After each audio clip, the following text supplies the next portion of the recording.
Okay, we'll start then forthwith. Anon means now, isn't it?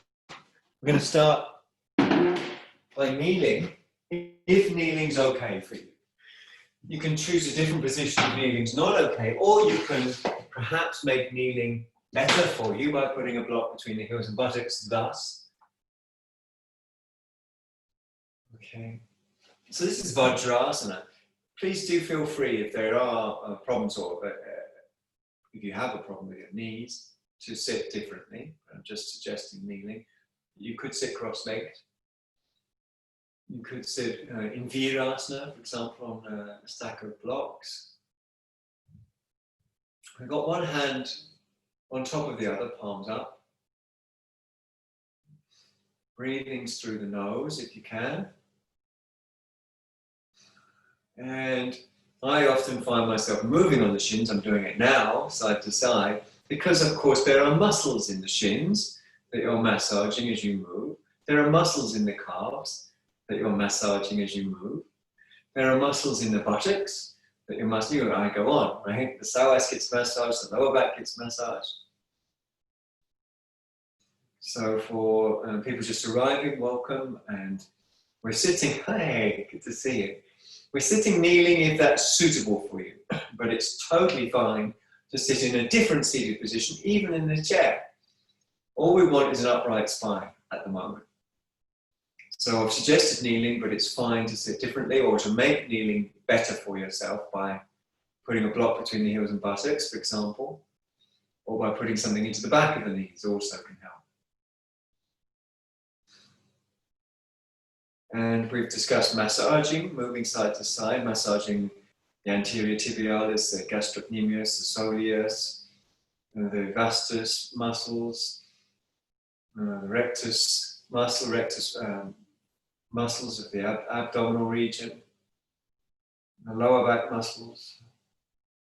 Everything gets moved. You start to really feel that the movement even goes up into the skull. You know, if you think about it, it's hard to feel much because thinking is quite a loud thing, but if you feel it, then that feels good usually.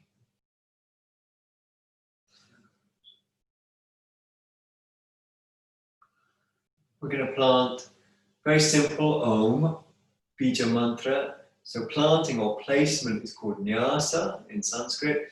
We're just going to chant Om. It's very important and very valuable and very useful practice to plant or to place a Bija mantra. And as I say, this one is Om, which we all know. Make sure you pronounce Om as in Om, not as in bomb, like Om. It's Om. And we're going to place it by visualizing light that corresponds to the sound Om in the heart area. You can even visualize the symbol for Om if you know it. Bring your hands to your heart, give them a little rub together.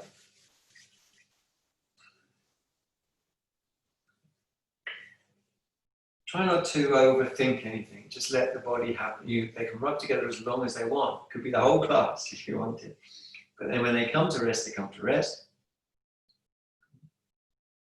And we're going to chant Om together, imagining that we're literally placing it, installing it into the body as an anchor, as a focus, as a beacon to return us back to the heart. Also, it's traditional to think of it as a portal for blessing energy. Take a deep breath in for the first. Inhale.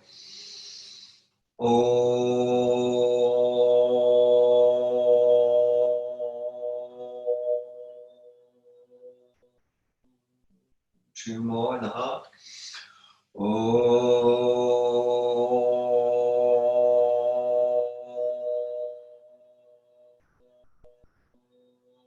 Last one, feel it as viscerally as possible.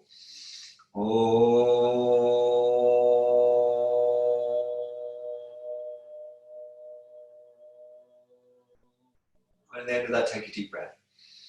In and out, and then another will come, and another will come, and another will come, and another will come. It's very simple. Deep breaths, releasing your hands. And we're going to come from there into another pose. It's simple, Balasana. So some people, however, do find it very, very beneficial to have extra supports. Huh? So, for instance, if you had a block between your heels and bum, which some of you definitely find useful and definitely need, you must then have extra supports for your head and hands. Otherwise, the whole pose just collapses. So I've given a sort of vague example. I've got a block under my bum, I've got blocks for my hands, and I can bring my head down to a couple of blocks or more. That's the sort of minimum structure if you've got a block here. You can still have that if you don't have a block there, and you can use it or lose it, up to you as you go along, see what's useful.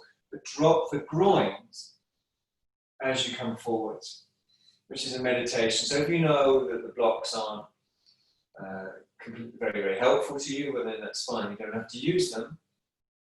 But if they are, then of course do. You can have your hands on blocks, or you can have your hands cupped on the floor. Either way, blocks or not, focus on the experience here and now of release and how it's connected, the release of the groins, the release of the thighs, how it's connected to the breath. And I hope that you'll enter into what we sometimes call a Kaliko Dharma, timeless truth.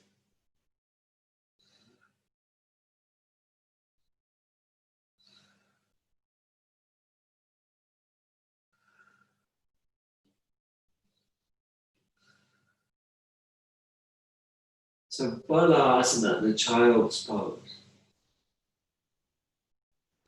Easy to underestimate the efficacy. Keep focus on what you can release. Focusing on what you can release. Always focusing on what you can release.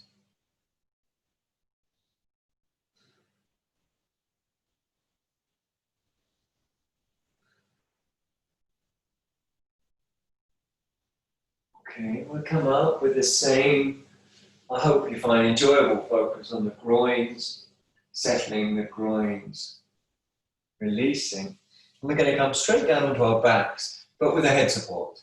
Now I've got a block, you could use a folded blanket or towel.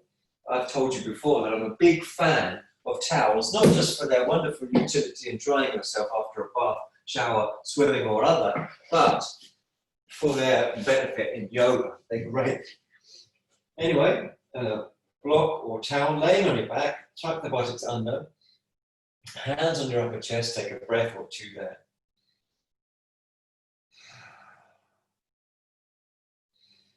So again, just breathing, because it happens all the time, can be, of course, and is often underappreciated, the potency of what we might call conscious breathing. Now, conscious breathing isn't where it's not deliberate breathing or deliberated breathing. That's not what it is. It's breathing with awareness. Conscious breathing. It's called anapanasati. Breathing with awareness. And what we're noticing, what the skill of anapanasati is to allow breath to do its thing naturally, but you're aware at the same time as being aware. Normally when we're aware of something, me, myself and I kicks in, the me, myself and I paradigm. But what we want to do is be aware of our breath, but still let it be controlled by nature, by spontaneity, by the interconnection of the universe. It's just natural.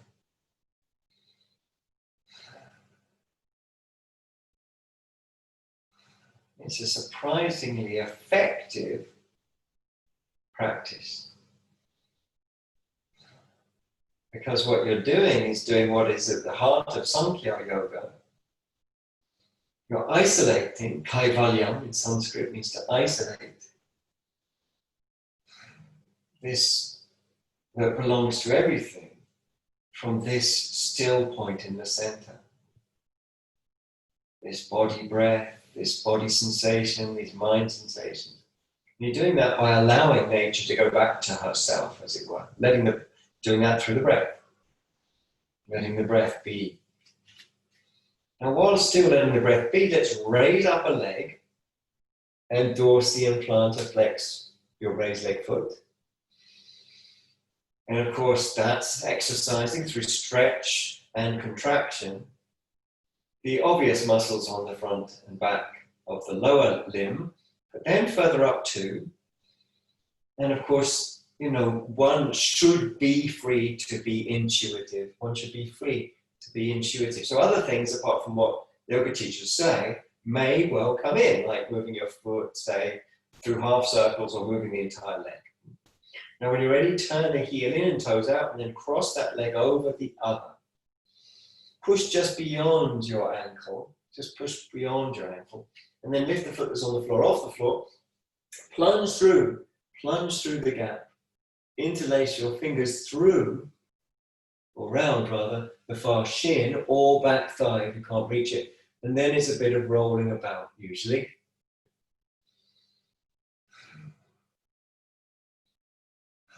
Now you're looking for rich sensations that are rich enough to pull, to prize your attention away from its habituated tendencies to reach out. So the mind has a habitual tendency to reach out. It needs something to anchor it. So these rich sensations, looking for rich sensations, and they kind of pull you away from the past and the future, from ideas about the past and the future. Because in the past and the future, there is nothing. There is nothing. You can't get any sustenance from the past or the future because they don't exist. The past doesn't exist as it's gone. Future doesn't exist, hasn't come.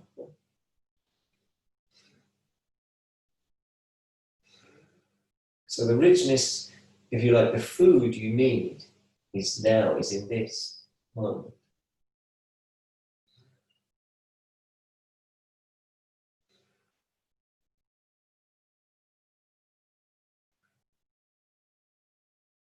Okay, slow and easy. Release that leg. Put the other foot down as well. Make sure your head support's properly supporting you. And when you're ready, raise up your other leg.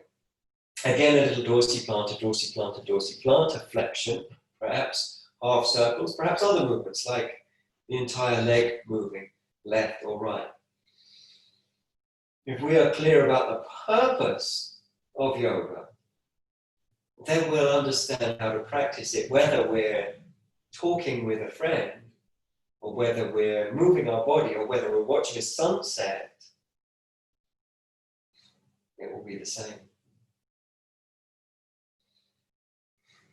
When you're ready, turn the heel in, toes out, cross that leg over the other.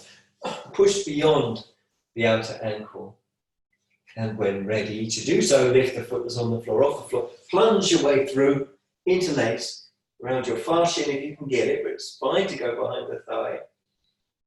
And then purposefully rolling around. Your purpose is to find intense sort of wormholes, if you like, sensations that don't just draw you to them, but draw you, as it were, through them.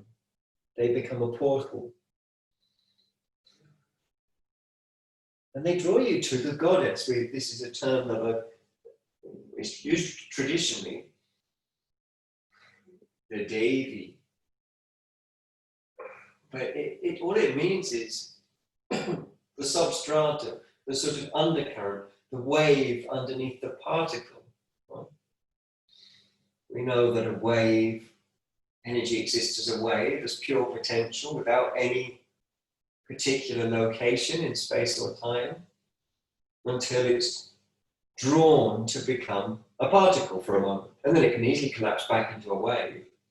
The particle is discrete, autonomous, exists independently, or at least it appears to. I don't know if you've ever seen phosphorescence in the ocean. There are places around the world where it's not uncommon to see phosphorescence in the ocean, which can be formed by oceanic life or algae. When you see it, as the waves fold, little particles of light light up. within the folding wave. Well, that's exactly what our experience is like. A little particle lights up and seems to be distinct, but it's actually part of the wave. This is wave particle physics, used as a metaphor. And the goddess is the wave, you know. And if you forget that, then you become isolated and, you know, potentially lonely, separate feelings arise. Okay, release that. So this is the project. The wave is a word that's used in traditional yoga to talk about the source. It's called Urmi in traditional yoga. Now we're going to take our support out from underneath our head. We're going to stretch our arms out fully if you can. So if you can't, see if you can move a little bit so you get a bit more space. The elbows should be a bit higher than your shoulders, a little bit higher than your shoulders. And I hope you like it. There's a really nice, I think, stretch across the chest. And of course it becomes nice because we give to it. And that's actually true for anything. You know, if you give yourself to a sunset, it's just, oh my God, it's beyond nice. Nice is a sort of insignificant compared to what it's like to give yourself to a sunset.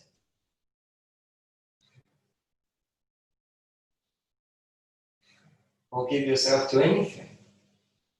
You know, an odor, like a smell of a delicious drink that you're drinking, or flavor, like something you taste.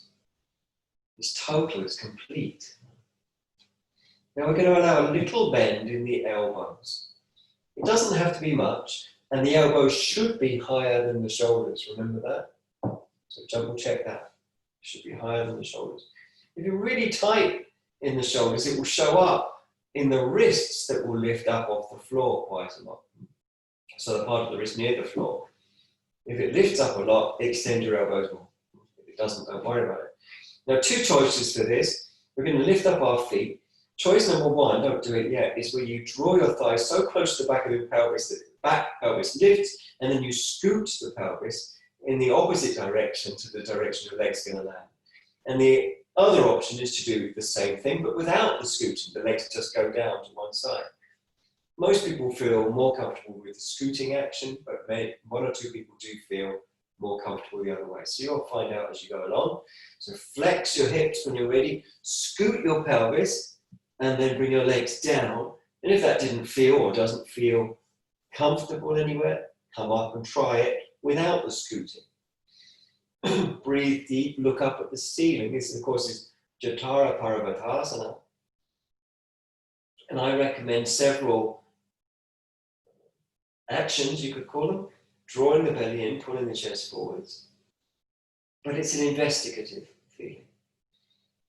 Drawing the belly in, pulling the chest towards the head. Belly in, chest towards the head.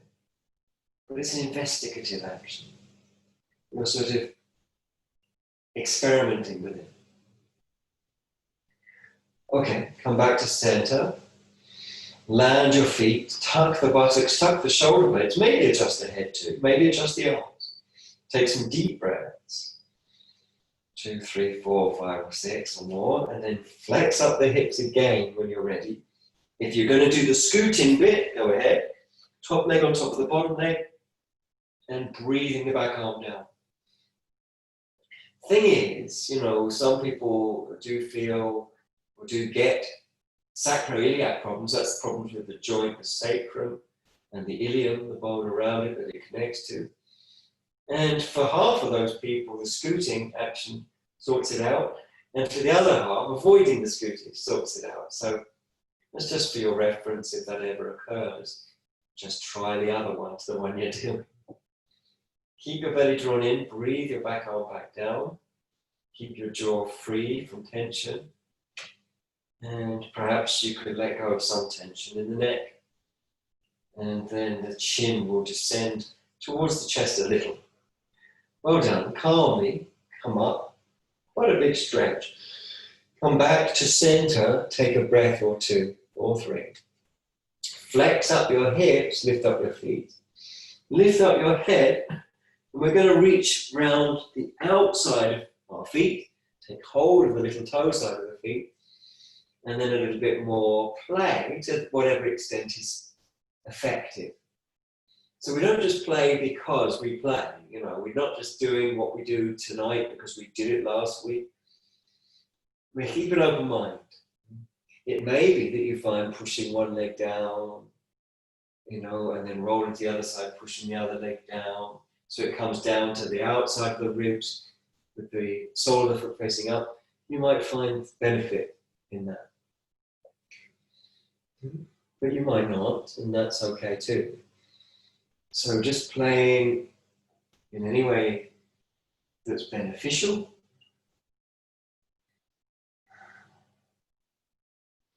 Keep the jaw from tensing up. Feel around your tailbone.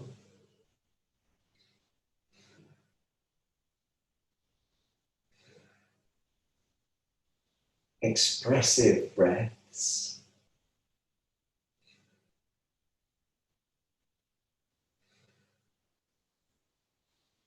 In other words, the movements you make, if they're correct, conduce to the breath coming out of an uncertain breath, because the movements you're creating are sort of knocking you off attachments, knocking you off from areas that you sort of grasp.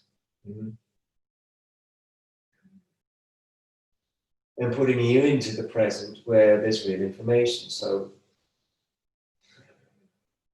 when you feel real information, there's a kind of the confidence of knowing. You can call it the confidence of knowing.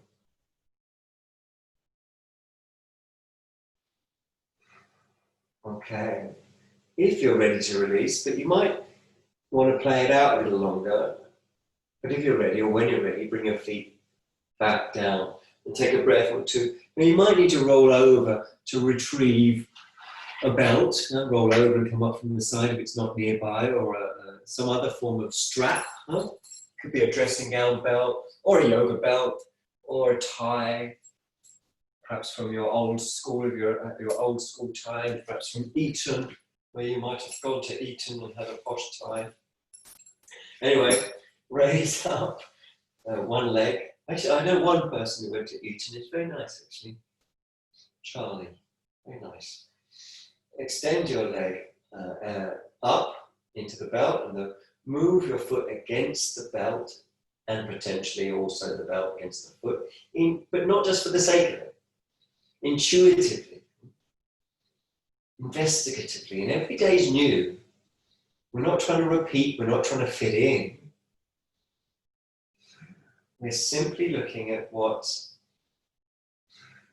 meditative.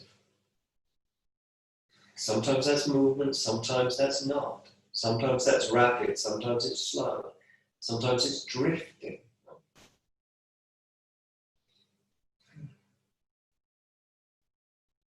But it will always open up your breath when it's correct. It will always lead your breath from a more shallow breathing pattern that we associate with uncertainty into a more expressive, deeper breathing pattern that we associate with certainty, with knowing. Now, we're not knowing it as something abstract that we're having to store and make a big effort to sort of contain. What we're knowing is this. And what this is the Goddess. At first, it doesn't seem like that. But to find the wave, you go via the particle. The particle is the wave, just expressed more distinctly. Okay, release. And same thing on the other leg. We go to the front of the heel, where the heel intersects with the foot arch, partly because that's the largest bone in the foot, and it's very, very stable as a result, the calcaneus bone. But also because we're beginning to wake up two of the foot arches, particularly, the medial and the lateral arch. So movements of your foot that, well, feel focusing and that show up as focusing through the release of your breath, the spontaneous release of your breath.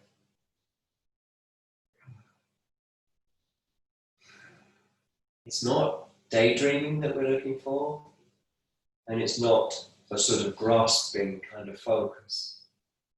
It's something different. It's absorption.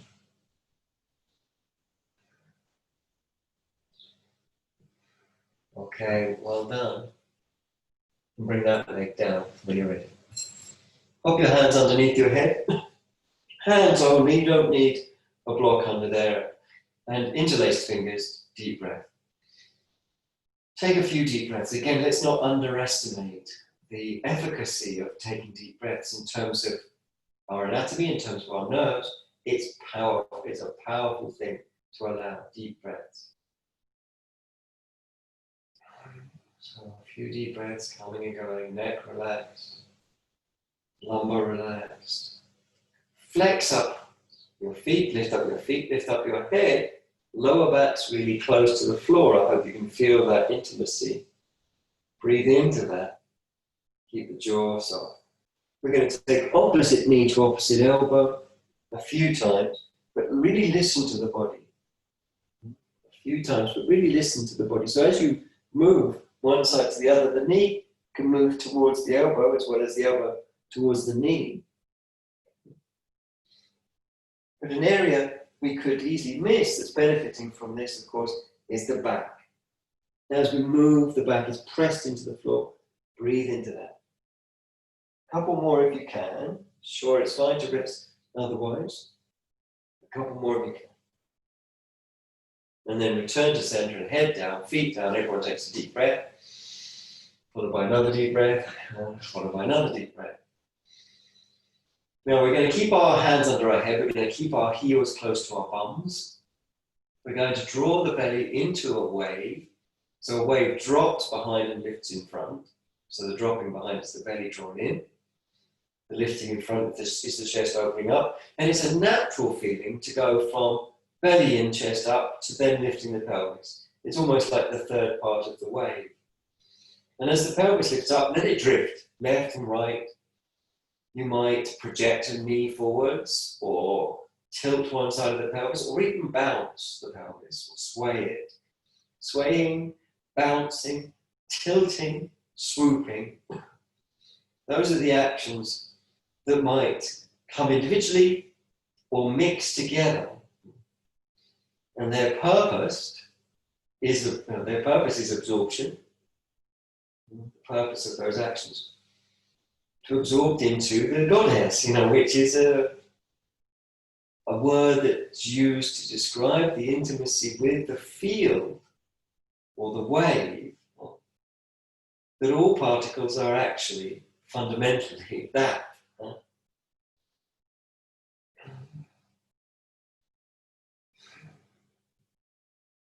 So whether you identify as the particle or the wave, it really changes everything. As the wave, the mind is filled with creative possibility. Literally, infinite possibilities are there available. And that means you have an enormous palette. That means you can choose from so many choices and thereby choose that which is appropriate to each situation because it's available to you to do so. Come down slow, perhaps floating down until your pelvis lands. And then take a deep breath. Take another after that. And another after that. And then releasing your hands, still taking deep breaths. If you can stay with that for as long as possible, it's going to be really effective. Still taking deep breaths, hands removed under the head, roll over onto your side, come up from the side, extend out your legs in front of you, and give yourself a little energy bump. That means a little rub down, knees, feet, everything you can, really. Shoulders, face, hair. Even try and get that little bit that's hard to get when you put the sun cream on. You normally have to ask someone else to get it. Don't force that issue though. Just do what you can. And make sure it feels effective. You're not just going through the motions. You actually feel like that you are spreading energy. It could be that you patch, it could be that you rub, you know, it could be vigorous or slow, but it's got to be effective. That's the thing that matters, the efficacy of it. Once you've done that, and you felt your body has kind of come round, as it were, we're going to bring our hands behind the head, and we're going to lean back. Make sure you've got a bit of space behind you. You're not going to lean back and crash into, say, a radiator or fall off the edge of a massive precipice or something. Not that many of you seem to be practicing on the edge of precipices. Lean back and raise up your toes to the height of your eyes. It doesn't have to be static. There's likely to be some movement. This is Ardha Navasana. Breathe deep into it. Let there be movement. Remember, this is a meditation.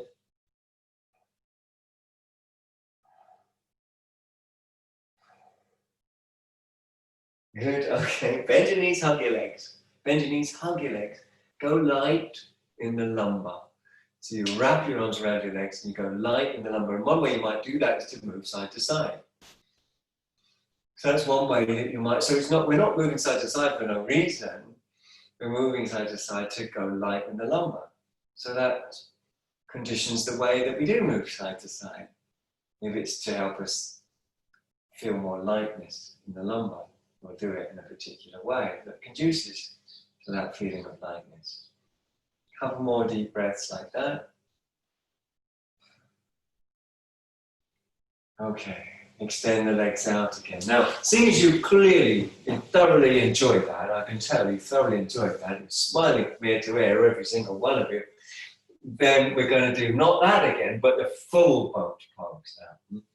So the full boat pose just means just all it is leaning back, and as you lean back, raise up, so your toes are higher than your eyes.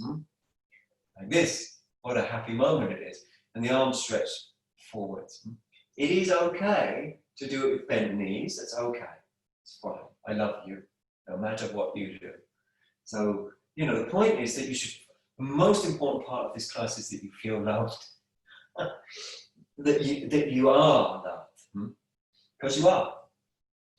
You really are. So that is the most important thing from a yoga point of view. Okay, bend your legs again. Hug your legs. Lift up and go light. Go light in the lumbar. So again, there may be movement from side to side. If that's helpful, I mean, it helps me, so that's why I suggest it. But you know, you're looking at your breath. Is it opening up? This is why we've been talking for several weeks now, mentioning this threefold paradigm: Lila, Artha, Lakshana. Play, purpose, signs. Playing for a purpose, absorption. There are signs of that absorption, like feeling more absorbed, like feeling less distracted, like feeling more satisfied. Santosha, feeling more satisfied. Santosha. Okay, release nice and easy. I like that a lot. I could do that for a while. We're going to stretch out our legs again and another little energy bump. Why a little one? Have a proper one. Come on, have a really good run. Down. Try and get wherever you can, as many parts of the body as there are. I seem to like to spend a while on the face. It's an area I quite like to energy bar. Just to keep spreading that energy. It's very, very important. It's more important than we could think, in a sense, about it. Because we're spreading out, instead of getting stuck in the head, we're spreading out our intelligence into a wider field. So that's super important. Once you've had a sufficient energy bath, try and get those bits where you can't normally get the sun cream. And this is one of the extra benefits of practicing yoga. You will be able to get those sun cream bits. Now, you're going to raise one leg up like this and put the foot into the crook of the opposite elbow, trying not to distort the foot, the angle of the foot. So the angle of the foot doesn't twist in, it doesn't shorten on the inside and lengthen on the outside, the ankle. It stays the same on the inside as the outside. And then movement backwards, forwards, up and down, whatever works. Again, it's about efficacy. There's so many myths and incorrect views around yoga, like, for instance, that although people do sometimes hear, yoga is 5,000 years old, nobody thinks, even those that do think that it's 5,000 years old, don't think this kind of thing is 5,000 years old. There isn't any direct provable evidence that it is 5,000 years old, but there is evidence from the time of the Buddha, 2,500 years ago, and then the first time yoga is used in the sense that it's used now is in the Katha Upanishad, that is for a practice that absorbs. It's a meditation practice based. But posture work like this, this is recent, but that's not a problem. As long as you know the purpose. It's a wonderful addition to the yoga practices. Wonderful. We find some of this based in Hatha yoga, but much of it is more modern than that. But if you follow the rules, lila artha lakshana, play for a purpose, which is absorption, and look for the signs to confirm that absorption, then absorption still happens. That's what we want, into the goddess. That's a traditional paradigm from about the 8th century, probably earlier actually. Goddess paradigm. Okay, now you can release that leg, stretch it out, support it, give it a rub down, and when you're ready, up comes the other one, into the crook of the other elbow. It's very important to do what you can to avoid distortion of the foot, as I mentioned. It does help to look after the knee and keep the stretch much more deeply in the hip, which can handle it very nicely. So playing, moving in any way that's effective, forwards, backwards, left or right, jaw soft, eyes soft, brain soft.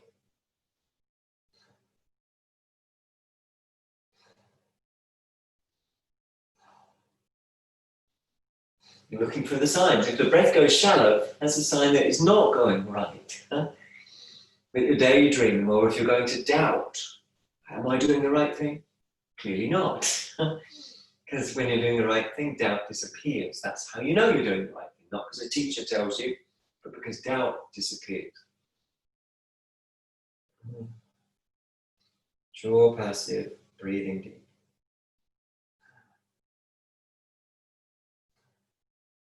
Okay, good job.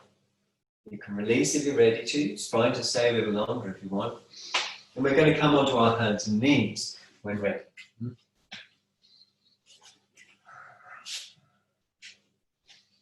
A little wag of the tail, deep honest breath, jaw soft, eyes soft, brain soft. We're going to take one foot, doesn't matter which one, onto the little finger side of its own hand. So the hand's going to stay put, but the foot is going to come forwards to the little finger side of that hand. I find it useful to lift my back knee and replace it back on the floor a few times to get the positioning right, not just for the knee itself, but also for the tissues in the thigh, right up to the top of the thigh. I also find it useful sometimes to lift up my foot entirely at the front or from the inside aspect and let it roll to the outside aspect. And then you can combine that with movements, say, forwards or backwards. In some cases, as you go backwards or forwards, it becomes easier to lower yourself. Doesn't matter how low, but just a bit lower than you were. Towards, say, the forearms, but not necessarily onto the forearms.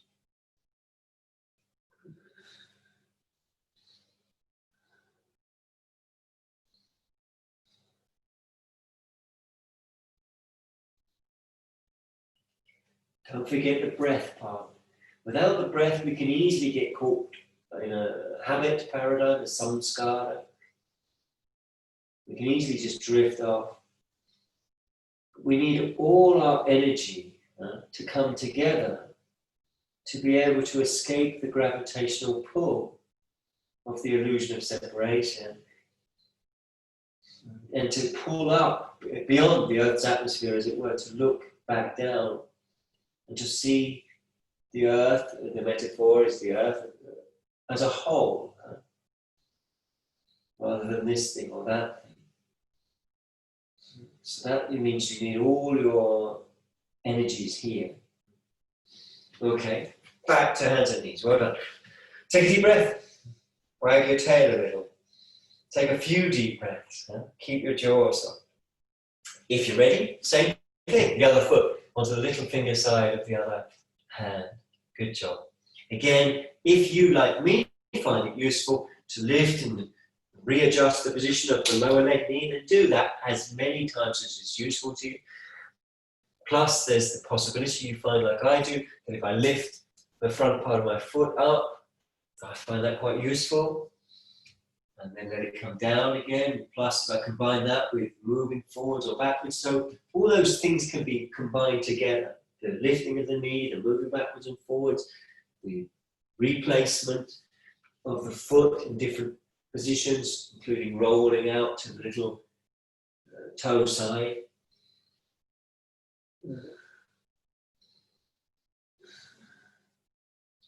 But it's gathering everything together, as it were, ready to rocket launch us, to deliver us to the supreme perspective, which is the wave. You know, thinking of the entire universe as a wave, which expresses as a wave or a particle. They are the same thing.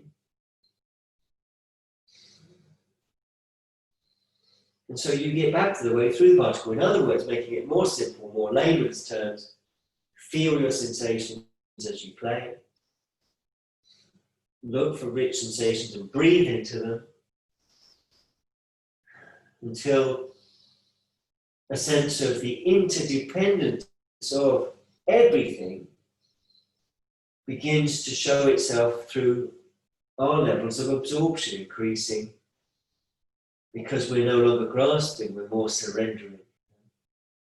It's the St. Augustine paradigm.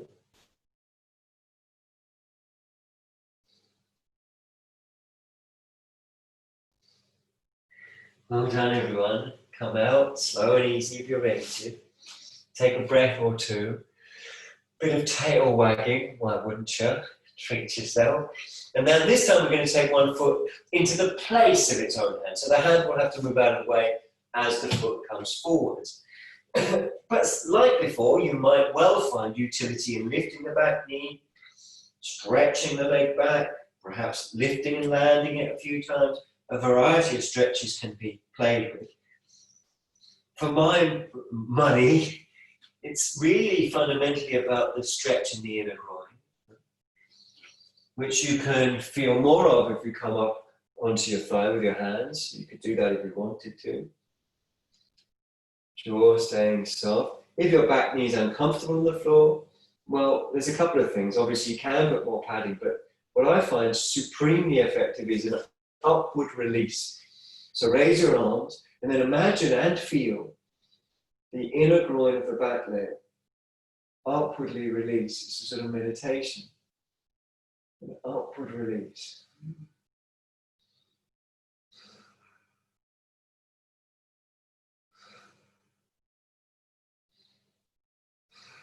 You breathe into. Okay, good stuff. Come down calmly. Back to hands and knees. Catch your breath. Perhaps wag your tail. Move the pelvis in any other way that feels useful. And then foot forward. Same thing. With the base of the other hand. Again, I find it really useful to lift and adjust my knee, partly for the realignment of all the tissues from the inner groins to the inner knees, from the front groins to the front knees, and so on, through the iliotibial tract. And then climb up onto your leg with your hands. Keep your tummy toned. That means draw it in and draw it up. Go on. Go on, yeah, you thought, oh God, is he talking? Yeah, it was on to you then, because you daydreamed a little bit, didn't you? That's okay. Oh yeah, I did. You got me, Jim. And raise your arm up. Because the thing is, you need everything to come here. And you don't have to do it roughly. You can do it really gently and lovingly, of course. And you should be gentle and loving. But you do bring everything here because you you bring it here because you love, you know. So deep breath, soft eyes, inner groin, releasing upwardly, which is a meditation. The inner groin releasing upwardly, which is a meditation. Good, okay, coming back down, back to hands and knees. Again, a bit of tail movement to move the back and the hips, and we're just using our own intuitive sense. Now we're going to bring either knee, doesn't matter which knee, to the back of its own wrist. Say it's the right knee, it will go to the back of the right wrist. If it's the left, it goes to the back of the left wrist. The foot then moves diagonally across the body and you stretch back your other leg. And as I've mentioned before, anyone experiencing even mild discomfort in the knee should lean towards the knee. And because it will stop that fulcruming that's causing pressure on the medial meniscus, the inside of the knee cartilage. But if you're not feeling that, then fine, that's fine as you are. And then some people find side-to-side movements as quite sort of massagey, which is nice. Breathe into those. Some people prefer to be lower down towards the elbows, that's fine, or higher up with the hands on the floor, or even, as I prefer, I quite like one hand on my leg, like this, one hand on my foot, because I really find the benefits of yoga really come through releases in the groin, releases through the back, especially the inner groin of the back leg. So focus everything you've got, because this, you know, many of you have busy lives and commitments, and this is your time now. So bring everything to it so you maximize your benefit. Breathe through your nose. Focus on the inner groin, releasing upwardly, meditatively. Eyes soft, brain soft, throat soft, jaw soft. Okay, good stuff. Tuck under your back toes. Come forwards to come out. And back to hands and knees, where no doubt you'll take a few more deep breaths and wag your tail. Keep things alive. You know, vital feeling, alive feeling. When ready, if ready, same thing. Other knee directly behind the other wrist. You can do it whenever you're ready. As long as you're ready, approximately, sort of immediately. And then you're going to bring your foot diagonally across the body. Take your time to stretch your back leg back. Remember to lean towards the knee if there's any pain in the knee. And what it will do is take the pressure off the inner knee and put it more into the buttock and hip, which will start releasing. And the more the hip sucks up the stretch, the more it sucks it away from the knee. So again, you can be lower or higher. I'm definitely higher gets my vote, even though it can be more challenging. But, you know, you have choice in this. If you do go higher, think about lifting, making space between the vertebrae. Breathe deep, utilize movement where it's helpful, where it's helpful. Such as side-to-side movement, for example.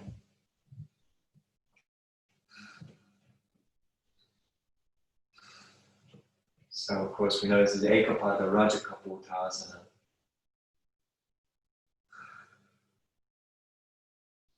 More deep breaths.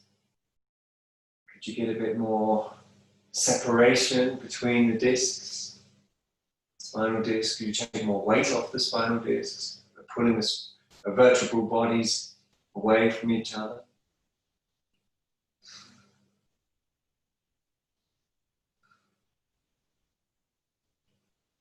Okay, well done. Come forwards to come out. Tuck under the back toes, back to hands and knees. Perhaps a little bit more wagging of the tail, or whatever works for you. Breathing deep, breathing honest. When you're ready, now before I say this, actually, I'll just give an option here. If you happen to have the screen to the side of you, you're going to take the foot that's closest to the screen forwards into the place of its own hand. If you don't have the screen to the side of you, just pick either foot because you're going to do both and it doesn't matter. So once the foot is extended forwards, hand onto the thigh, same hand as the bent leg thigh. You might again want to lift and shift the back knee. Sometimes I even like to lift it up and get a good stretch through the groin. I mentioned already that the stretch, the release, the opening of the groin, I think is one of the most centrally important benefits to yoga practice. Press down, lift and turn. If you had the screen to the side of you, facing the screen, but it doesn't matter which way, you're pressing your hand into your thigh, lifting and turning. Now I find highly advantageous moving backwards and forwards.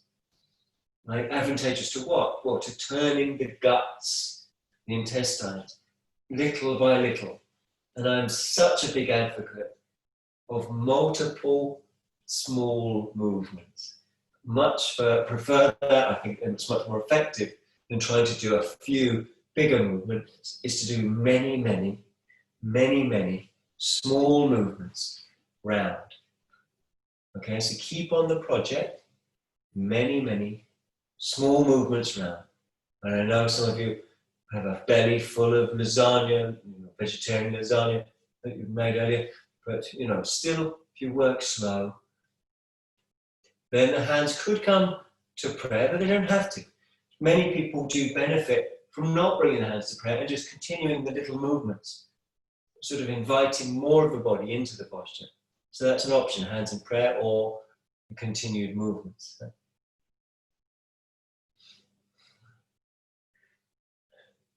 Okay, we'll keep it like that and come out slow. Back to hands and knees, where you catch your breath. No, you'll need to catch your breath. Jaw soft, eyes soft, brain soft, throat soft. And when ready, which I'm going to guess is now, the other foot comes forward. So go ahead. Come on, chuck it forwards. There you go. Don't forget the back knee, lift it, replace it, lift it, replace it. So you can feel a sort of alignment, as if there were fibers or strings throughout the leg, from top to bottom, all the way around the circumference that you want to stretch and elongate and replace. Hand onto the thigh, same hand as the thigh. Thumb faces in, fingers face out. I recommend starting with the hand closer to the knee than it is to the pelvis at first, and then when you're ready, lift and turn. By starting with the hand closer to the knee at first than the pelvis, it means you're turning only what's above. It means you're turning less, which is exactly what you want to do if you want to go further. Turn less of the body. Don't try and turn more of the body all at once. Turn small amounts of it, and then turn another small amount. So as you lift and turn, you might intuit bringing your hand occasionally further up towards the pelvis. Because in this way, we're working almost a few groups of cells round at a time, rather than trying to get the whole thing. In that way, you can make a lot more progress. It's like when you're carrying something, isn't it? You can carry, if I said, there's 1,000 tins of tomato here, can you pick them up and carry them? You'd say, no, I can't. But if I say, oh, you can do it one at a time, you'd be, oh, yeah, I totally can. Same thing here. Lots and lots of little movements. Lots and lots of little movements. Okay? I'm a big advocate of continuing lots and lots of little movements because they're about further integration, but you could also bring the hands into prayer if you want.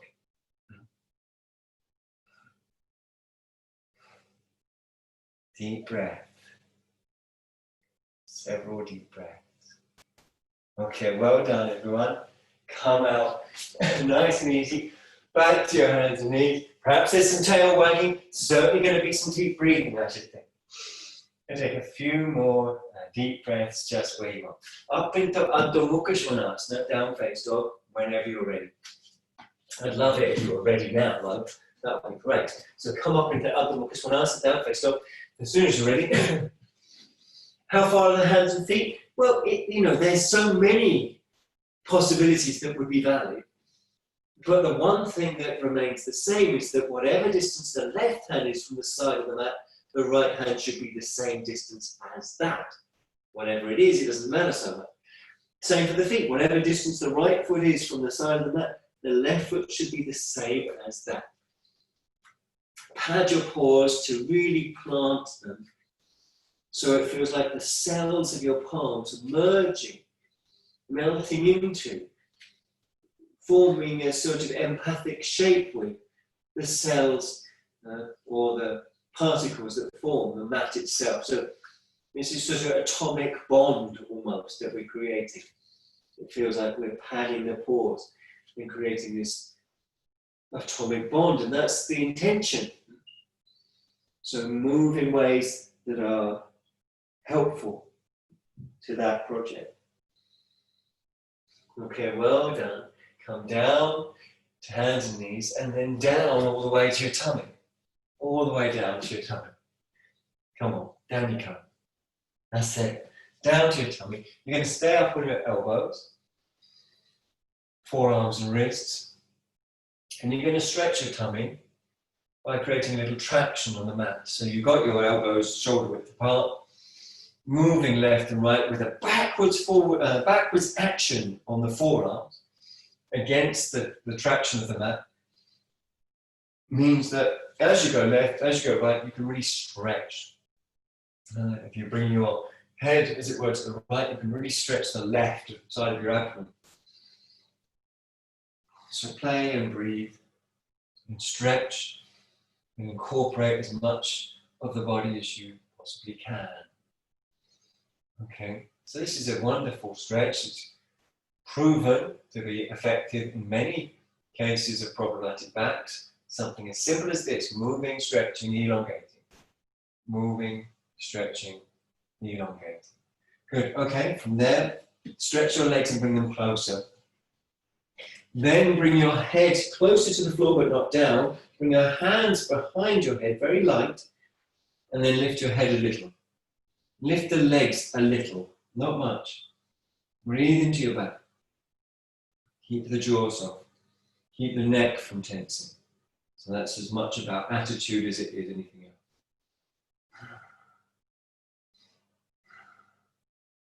Okay, coming down, rest one hand on top of the other, rest your head. Take deep breaths. Take deep breaths. Stretch your arms back by the sides of the body, thumbs down. Place the thumbs on the floor, stretch your palms, lift your head. Take a breath or two like that. So your thumbs are touching the floor, your fingers are spread. You're avoiding gripping the buttocks towards each other, but they definitely tug as you lift your legs up, as do the hamstrings. So you can feel how those muscles do indeed extend your hip, and you breathe into that. But the skill is to avoid the fibers of the gluteus maximus that would turn your heels in. So how do you avoid stimulating them? Just avoid turning your heels in. Okay, well done. Come down, place one hand on top of the other, rest your head on your hand. Take some deep breaths. Take quite a few. Go on, treat yourself. Take a few deep breaths. And just follow the breath coming and going. Just follow the breath coming and going.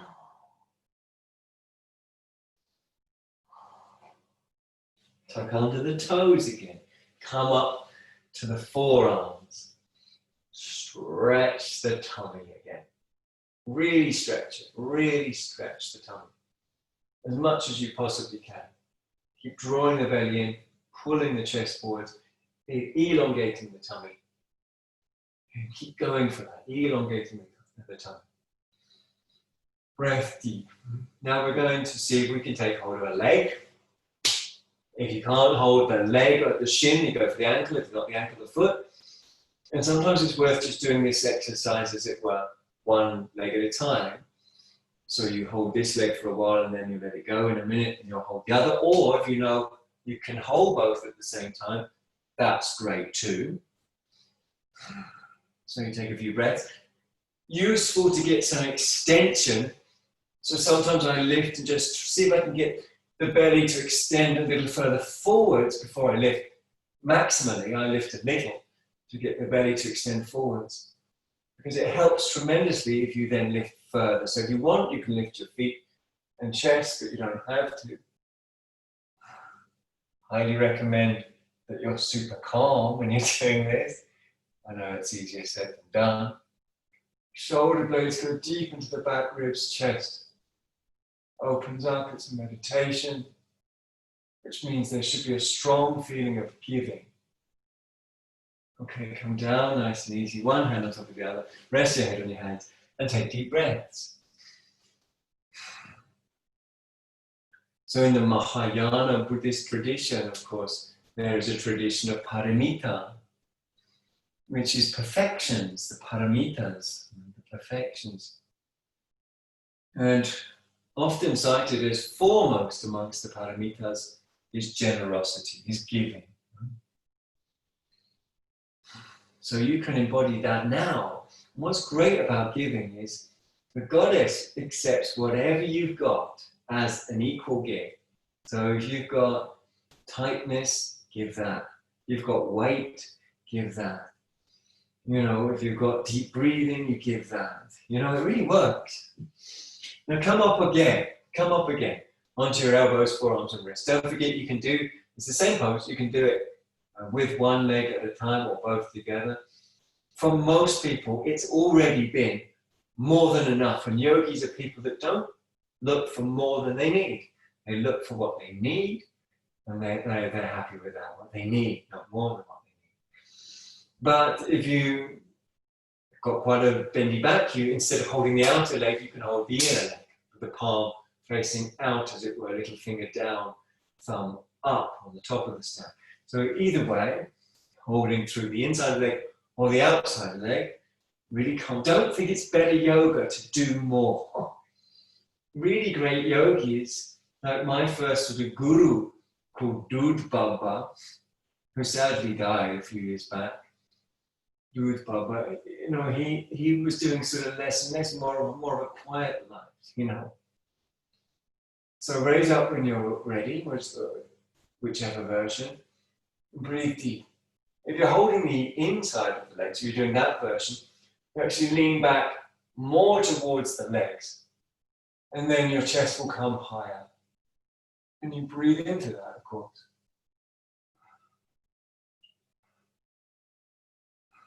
A few more breaths. Okay, down you come. Keep it calm and slow as you come out. Rest one hand on top of the other. Rest your head. Take deep breaths. I hope you'll enjoy a few of those deep breaths now. So when you're resting one hand on top of the other and resting your head on top, it's called Makrasana. Makrasana. Take a few deep breaths into that.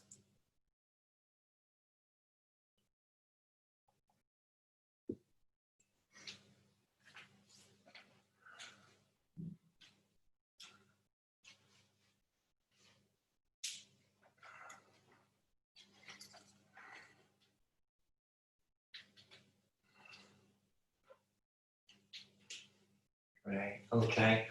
See if you can't now roll onto your side. If you can roll towards the screen, if it happens to be in that sort of position, then do that. Okay. Bend the leg that you're laying on. Bend the leg that you're laying on. So it's a 90 degree at the calf, thigh, 90 degree, and 90 degrees between the tummy and thigh. So it's 90 degrees, 90 degrees. And then let's access that inner groin area, which is a meditation. So you have to lift the leg up and move it up and back with very clear purpose to feel this space.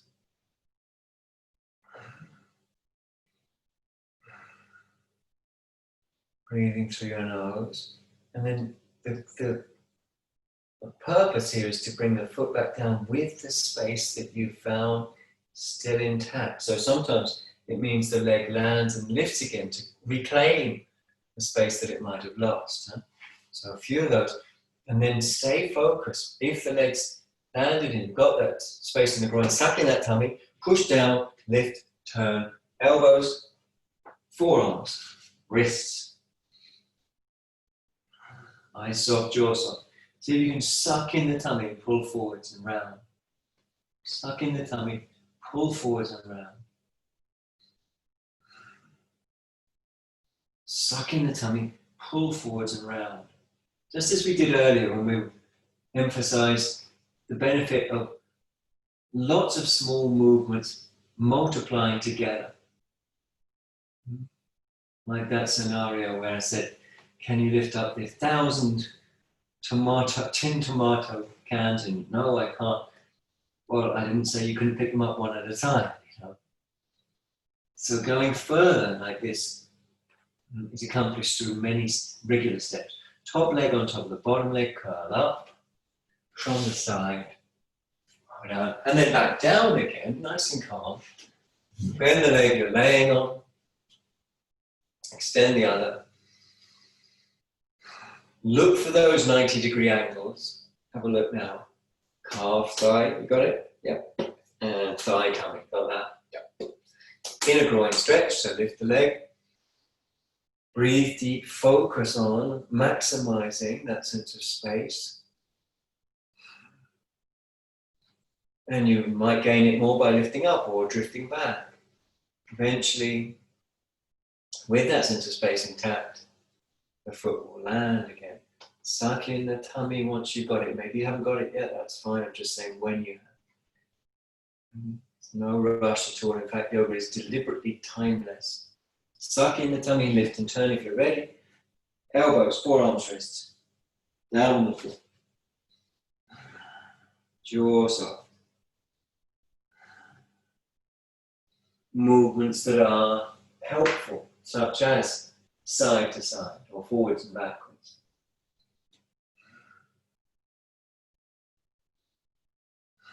Let the breath be deep. Let the jaw be soft.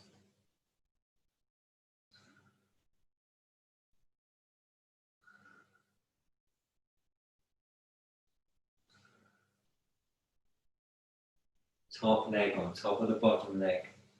Curl up from the side. We're going to bring ourselves to a seated position, whether that be Siddhasana, where the heels are lined up with each other, Sukhasana, where there's a gap between the legs and the pelvis, Vajrasana, the kneeling, Virasana, like a folded leg position but with the inner ankles a little wide of the outer hips. Obviously, sitting on blocks is super helpful for most people.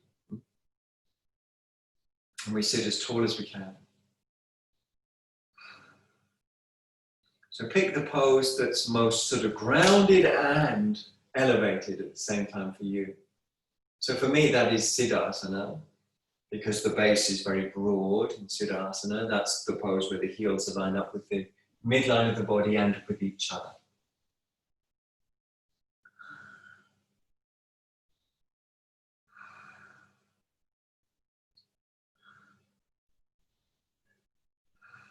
Now the forehead center, the Ajna Chakra, which means command center or command wheel, Ajna Chakra, is at the base of a little series of granthis that are seen as the sort of, or knots, that are seen as the final sort of obstacle, as it were, for the yogin in her or his practice of bringing together what are symbolically represented sometimes as Shiva and Shakti. Buddhism has its own versions.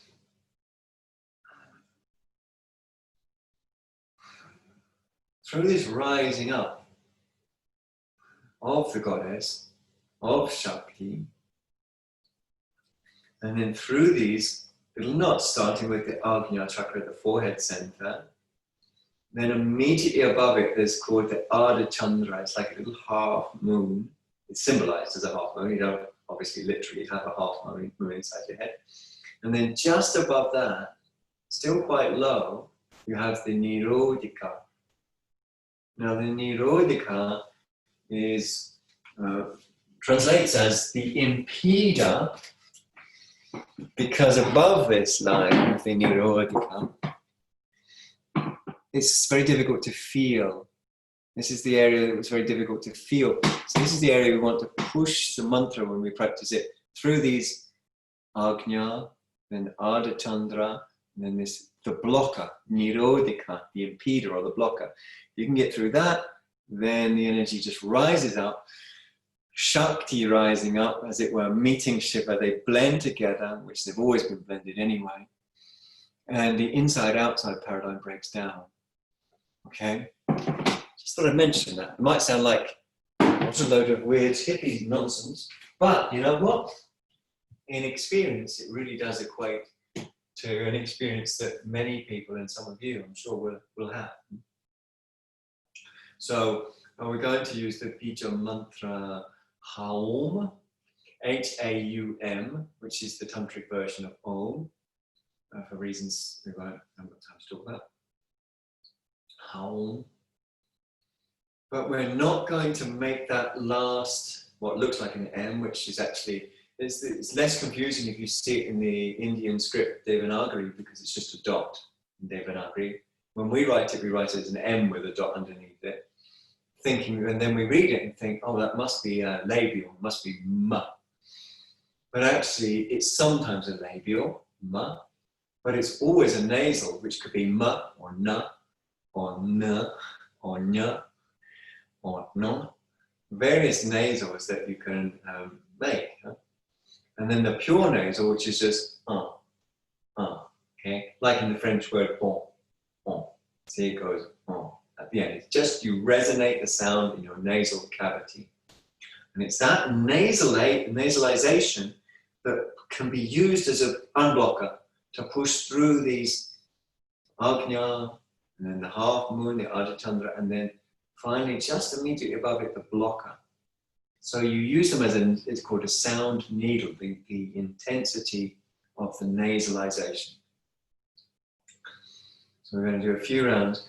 We're going to imagine we start at the pelvic floor with the H, and then it moves up, Aum, and as it comes towards the final nasal, really nasalize it so it feels like almost a sort of intense beam, and that pushes up through those and out of the crown of the head.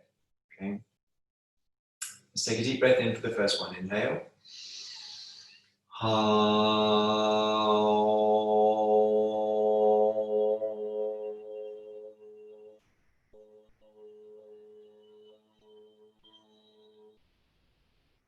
And again, when you're ready.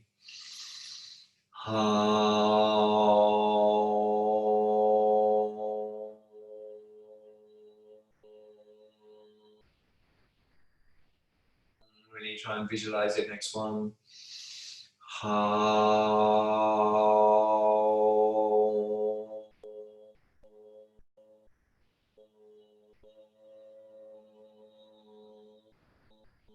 Two more.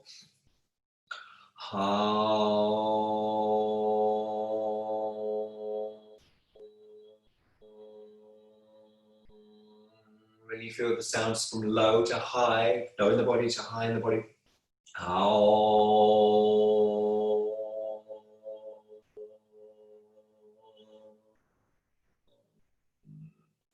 At the end, you take deep breaths.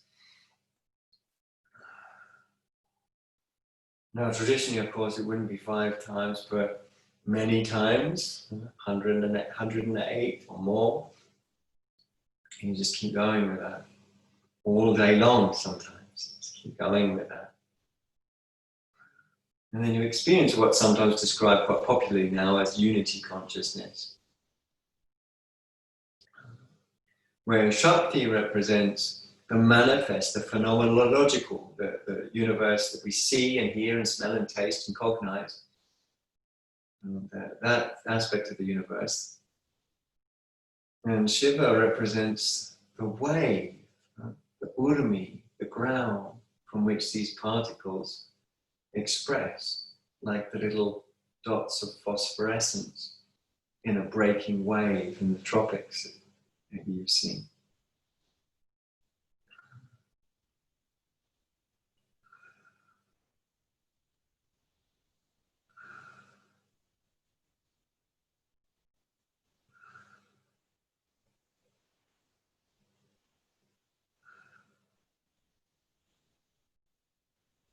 Bring your hands to the heart. Before we come to Shavasana, we'll chant, may all be happy, may all be healthy, may all see goodness, may there be no worry. Deep breath in.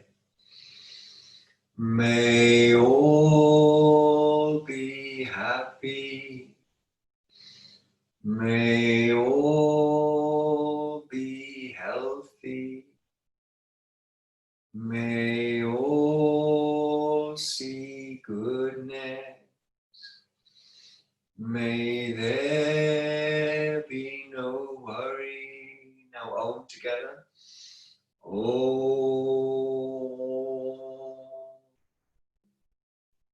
Deep breath at the end of that.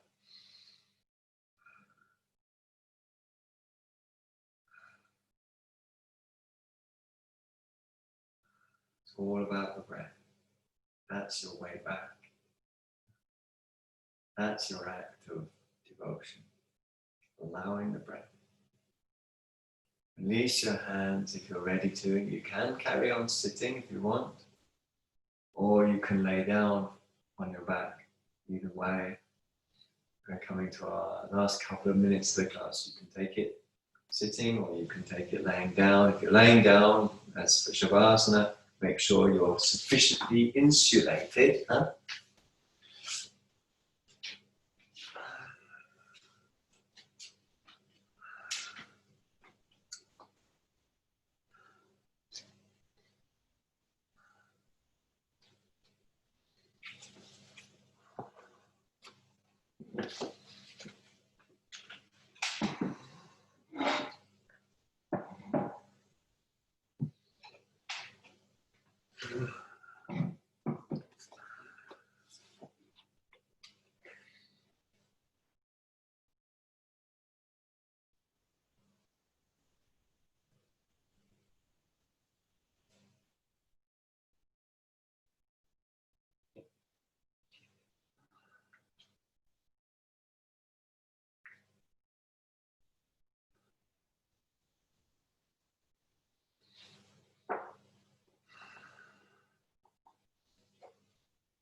Give whatever you have to give. Weight, heat,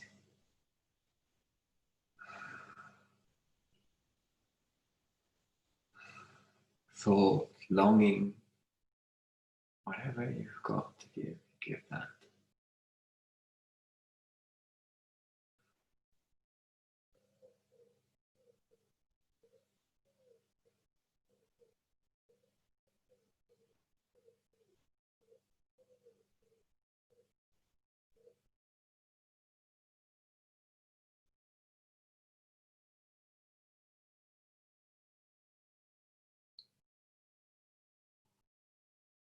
Patanjali,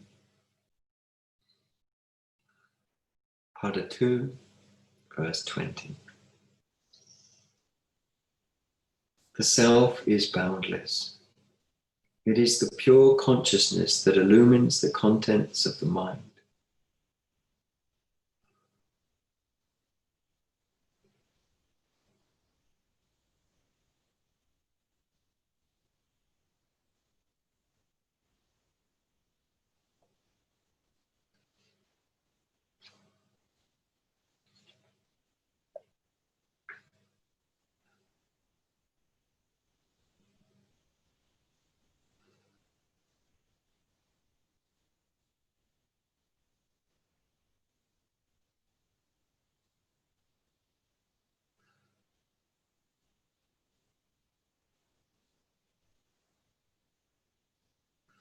Allow a little wiggle of the toes, ankles, fingers, wrists.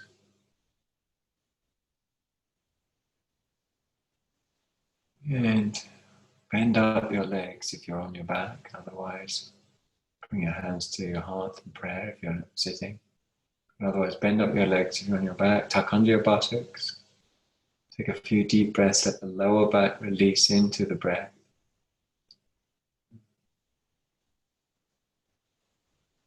And that's a joy, isn't it? Just experience that, the lower back releasing completely.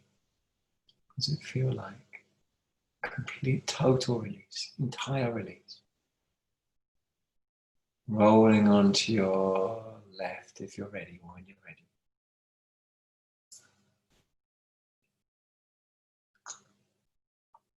Laying as comfortably as you can.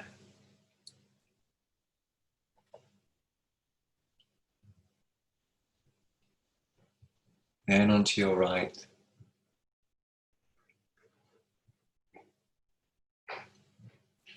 Let a bit of light and colour come in. You might rub your eyes, stretch out an arm or a leg, and when ready, coming up from the side.